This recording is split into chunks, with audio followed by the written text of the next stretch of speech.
Hi, I'm Jack Leone with Armando Simoni Club Pens. I'm here today to show you some beautiful celluloid pens and tell you what I appreciate so much about them. On this side, I have some Omas pens from my collection, and they range in age from about 10 to 75 years old. There's a wide variety in colors of celluloid and shapes of the pens. It's really an exhibition of Omas's talents over the years. On this side, I have some recent collections from Armando Simoni Club. We have the Three Kings set here, done in an Art Deco pattern, the Wild Dark Side, and ASC's first faceted pen, Il Gladiatore. Let's take a closer look at some of these celluloids.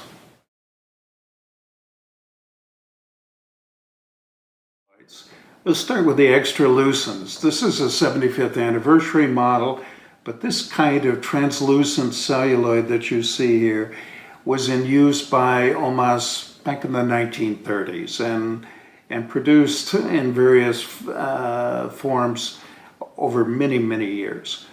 Here's a red scarlet with a great depth of color, the green saft with very nice gold highlights to complement the gold trim. One of my favorite shapes, the 360, an innovative form that's more modern, and with it one of the last celluloids that Omas developed, the Burkina, in honor of Burkina Faso, country in Africa. Here we see one of the most popular of the Omas colors, the blue Royale, and you can see the fire and the depth of color here. This Arlecchino celluloid, legend has it that the first batches back in the day were made by Armando Simoni himself with a pasta machine. This one's a lot newer, made in the 1990s for an Italian pen collectors club. Here we see three different versions of the Arco Bronze material, the one in the middle being Spina di Pesce, the spine of the fish. The one on the end is 75 years old. In the early days of patterned celluloids, Omas featured a lot of this gray Arco, and you can see the wonderful shimmer of the laminated layers, and you'll notice that it also has a lever. It is when Omas was still making lever filling pens. This was produced during the World War II era. Now, when the founder of Armando Simoni began the brand, he was able to buy the remaining rod stock that Omas would use. So you see two different shapes here, both using the Arco Bronze. Here's the famous burl wood. Looks like wood, but it's celluloid.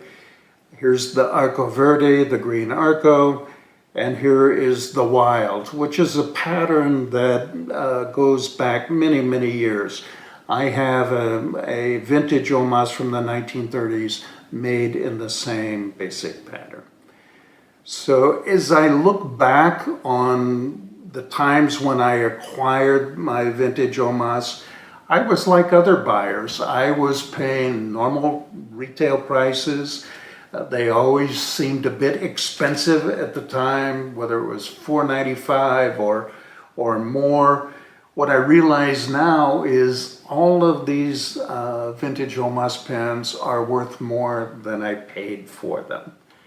Actually, the grand champion in that regard is probably this gray Arco, which may be worth something like 200, 250 times what it originally cost way back 75 years ago. That's a long time ago, a lot of inflation in between.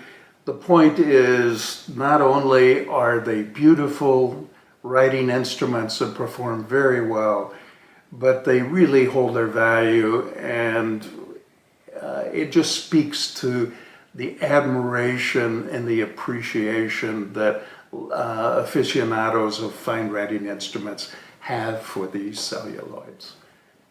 Thanks a lot for listening and enjoy your celluloid pets.